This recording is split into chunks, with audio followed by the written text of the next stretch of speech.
Mga abyan kag kasimanwa kung sa tingin mo kamo sing tinion mayong aga, mayong kudto, mayong hapon kag mayong gabi.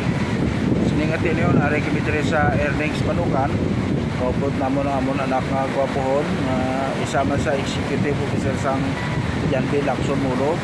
Ari kami diri nga bali panina extension sang birthday sa akong girlfriend na kalabot sa 74 years old sa pagkabuhis ng kalibutan. Kag ako nga ipakita sa inyo, lisuon ko ang kamera para makita ninyo ang kung ano katapos sa balod sa Sinang area sa Villa Arevalo.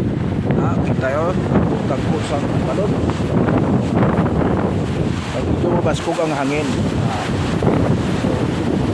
Actually ini nga lugar dire ginapwestuhan pa ini sang mga tao customer dire makauka o maginom-inom kon unas o kon low tide this time kita mo nagapasaka tubig pagkaking bahay tide gagang balod o kita mo kasako hasta dito sa malayong lugar o makita mo ang tubig ang balod o estimate ko para sa ako na to magdalaga 1.5 to 2 meters ang kataas ng balod.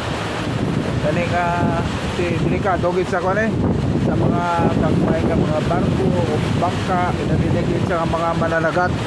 Kani nga siguro mas kinahanglan gyud buhay ang mga fishermen, mga kamay lang mga mananagat pamunit o kun ano nga sa isang panagat.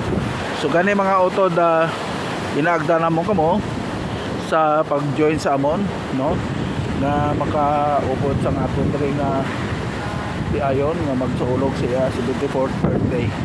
Welcome and welcome.